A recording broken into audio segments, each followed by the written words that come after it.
Bienvenidos a Criterio Electoral con el perro jurista. Imaginen este escenario: en una elección municipal muy cerrada, el partido 1 le gana al partido 2 por solo 100 votos. Pero durante la investigación, se demuestra que el partido 1 cometió una irregularidad. La pregunta es, ¿debe anularse toda la elección por esa falta? ¿Debemos tirar a la basura los miles, quizás cientos de miles de votos de los ciudadanos por esa única conducta? Anular una elección es la sanción más grave de nuestra democracia. Es la última ratio, el último recurso. Por eso, el Tribunal Electoral no solo se pregunta si existió una trampa, sino que se hace una pregunta mucho más profunda: ¿esa trampa fue tan grave que realmente cambió el resultado y corrompió la voluntad de los ciudadanos? La respuesta a esa pregunta tiene un nombre técnico: la doctrina de la determinancia. Hoy, vamos a realizar un recorrido por la jurisprudencia para entender este concepto clave. Veremos cómo el Tribunal Electoral evolucionó de una simple resta matemática a un sofisticado análisis constitucional para decidir cuándo una elección es anulada y cuándo, a pesar de las irregularidades, el voto debe ser salvado. Capítulo 1. Las dos caras de la determinancia. La jurisprudencia del Tribunal Electoral nos enseña que la determinancia tiene dos dimensiones. Primero, tenemos la dimensión cuantitativa. Esta es la más fácil de entender. Es pura aritmética. Una irregularidad es determinante en cantidad cuando el número de votos que afectó es igual o mayor a la diferencia entre el primer y el segundo lugar.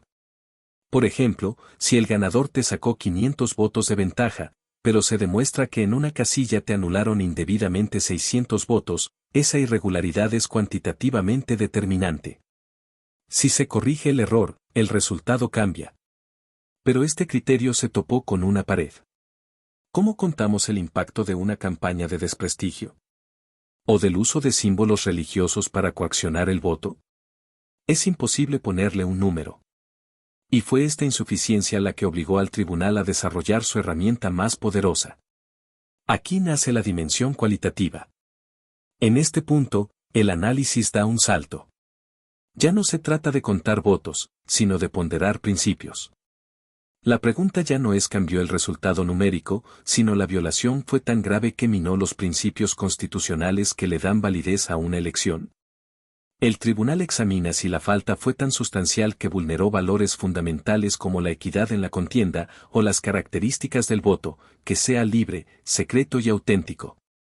Ya no es una auditoría, es un análisis de la calidad de la democracia. Capítulo 2. El caso que lo cambió todo, Tabasco 2000. Para entender cómo nació este análisis cualitativo, tenemos que viajar al año 2000, a la elección para gobernador de Tabasco. Ese proceso estuvo manchado por un cúmulo de irregularidades graves: uso de recursos públicos, cobertura inequitativa de los medios, problemas con los paquetes electorales. El problema era que la ley local no tenía una causa específica para anular una elección de gobernador por esos motivos. Parecía un callejón sin salida.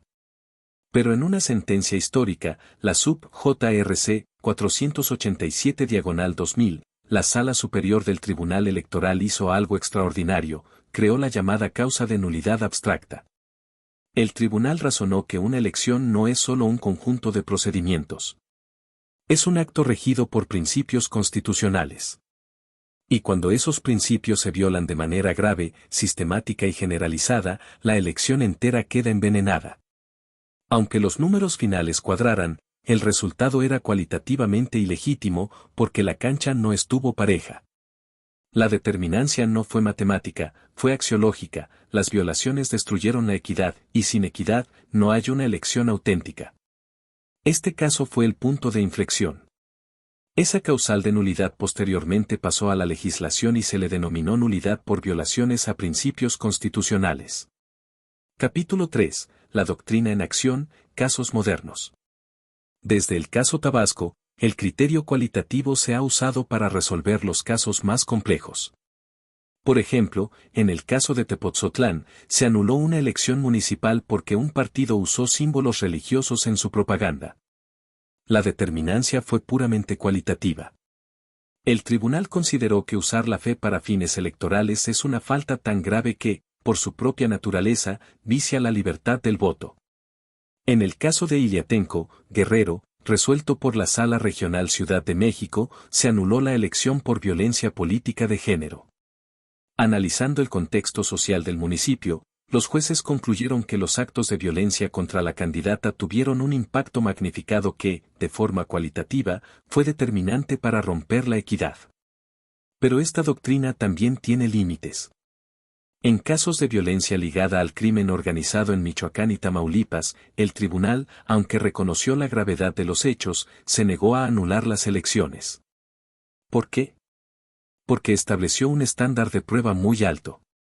Exigió demostrar que la violencia fue generalizada y que tuvo una conexión directa con el resultado. Al no probarse un impacto global, se decidió proteger la voluntad de los electores en las zonas no afectadas. Conclusión: ¿por qué es tan importante la determinancia? Exigir que una falta sea determinante no es un obstáculo para hacer justicia.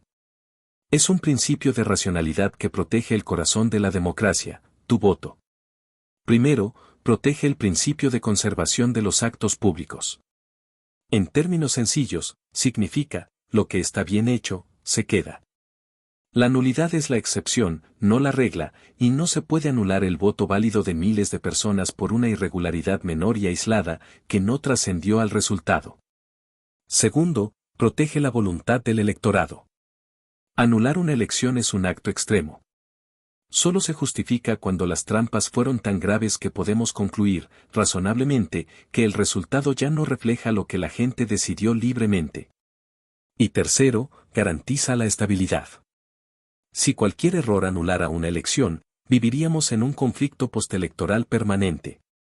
La determinancia obliga a los actores políticos a basar sus impugnaciones en violaciones serias y sustanciales. Este principio, nacido en la jurisprudencia, fue tan importante que en 2014 se elevó a rango constitucional. Hoy, la propia Constitución exige que las violaciones graves sean determinantes para anular una elección. Como hemos visto, la doctrina de la determinancia es la herramienta con la que los jueces electorales defienden la integridad de nuestra democracia.